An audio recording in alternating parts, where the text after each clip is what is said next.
Trichy K நகரிலிருந்து பூங்கா முறையான பராமரிப்பு இன்றி சுற்றுச்சுவர் இடிந்து விழுந்து தற்போது விஷஜந்துக்கள் வாழும் இடமாக மாறியுள்ளது.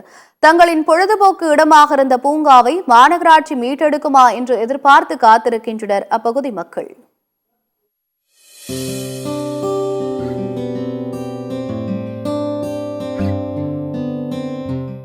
திருச்சி மாவட்டம் என்றவுடனேயே முக்கொம்பு, வண்ணத்து பூச்சி பூங்கா, மாவட்டத்தின் அருகிலுள்ள கல்லணை போன்றவை முக்கிய சுற்றுலா தலமாக நம் ஞாபகத்திற்கு வரும். ஆனாலும் திருச்சியில் சுற்றுலா தலங்கள் குறைவாக இருப்பதால் திருச்சி மக்களுக்கு ஆங்காங்கே செயல்படும் பூங்காக்கள் தான் பிரதான பொழுதுபோக்கு இடமாக உள்ளது. அந்த வகையில் திருச்சி மாநகரம் கே நகர், பெரியார் நகர், ஆர்எஸ்புரம் பகுதிகளில் இயற்கை எழிலுடன் கூடிய பூங்காக்கள் உள்ளது. இதில் நாள்தோறும் பொதுமக்கள் காலை மாலை வேளைகளில் நடைபயிற்சி, உடற்பயிற்சி மேற்கொள்வது வழக்கம். இவ்வாறு மாநகரின் பல்வேறு பகுதிகளில் பூங்காக்கள் இருந்தாலும் கூட ஒரு சில பூங்காக்கள் பராமரிப்பின்றி காணப்படுவதாக பொதுமக்கள் தரப்பில் கூறப்படுகிறது. அப்படியான ஒன்றுதான் கே நகர் பேருந்து நிலையம் மகாத்மா காந்தி தெருவில் சுமார் 1 ஏக்கர் பரப்பளவில் உள்ள காந்தி பூங்கா. 5 ஆண்டுகளுக்கு முன்பு உடற்பயிற்சி சாதனங்கள், சிறுவர்களின் விளையாட்டு சாதனங்கள், நடைபாதை, மின்விளக்கு வசதியுடன் மக்கள் பயன்பாட்டிற்கு இந்த பூங்கா கொண்டுவரப்பட்டது.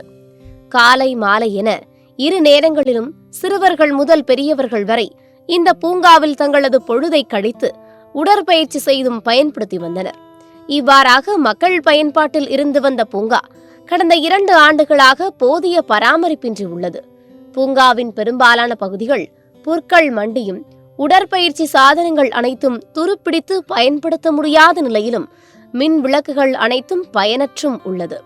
இதனால் பூங்காவை பொதுமக்கள் பயன்படுத்த முடியாத நிலை ஏற்பட்டு தற்போது மனிதர்கள் நடமாட முடியாத நிலையில் காணப்படுகிறது.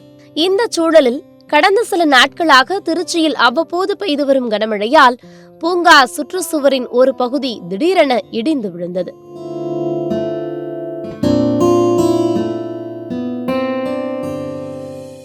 யாரும் பார்க்கறது இல்ல, பராமரிப்பு கிடையாது. மாநகராட்சி எந்த நடவடிக்கையும் எடுக்கிறது இல்ல. இந்த காம்பவுண்ட் நேற்று பேஞ்ச மழையில இடிஞ்சு விழுந்துருச்சு. பிள்ளைங்களாம் விளையாடுற இடம், உள்ள பார்க்குக்குள்ள யாரும் போக மாட்டேங்கிறாங்க. பாம்பு கீம்பு நிறைய இருக்கு. பாம்பு ஏதாவது நடவடிக்கை மாநகராட்சி எடுத்தா எங்களுக்கு கொஞ்சம் நல்லா இருக்கும், குடியிருப்பு வாசிகளுக்கு. பிள்ளைங்களே இதுக்குள்ள தான் விளாட போயிட்டு இருந்தாங்க. இப்போ பிள்ளைங்களும் போகிறது கிடையாது. பாம்பை பார்த்துட்டு பிள்ளைங்களும் இங்கே விளாடுறதே இல்லை. இங்கேருந்து அடுத்த ஏரியாவுக்கு போய் விளாடுறாங்க பசங்கள்லாம். இப்போ 2 வருஷமாக அப்படி போட்டுட்டாங்க, கண்டுக்கிறதே இல்லை.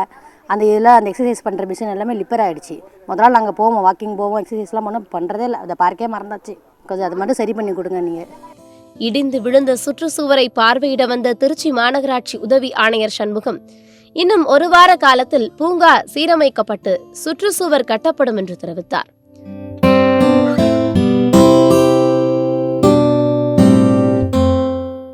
நாள் முழுவதும் உழைக்கும் மக்கள் மன அமைதிக்காக வரக்கூடிய பூங்கா போதிய பராமரிப்பின்றி காணப்படுவது அந்த பகுதி மக்களிடையே அதிருப்தியை ஏற்படுத்தியுள்ளது. எனவே இதில் மாநகராட்சி நிர்வாகம் உடனடியாக தலையிட்டு பூங்காவை சரி செய்து தர வேண்டும் என்பதை இந்த பகுதி மக்களின் கோரிக்கையாக உள்ளது. சத்தியம் செய்திகளுக்காக திருச்சி செய்தியாளர் பிரபாகரனுடன் செய்திக்குழு.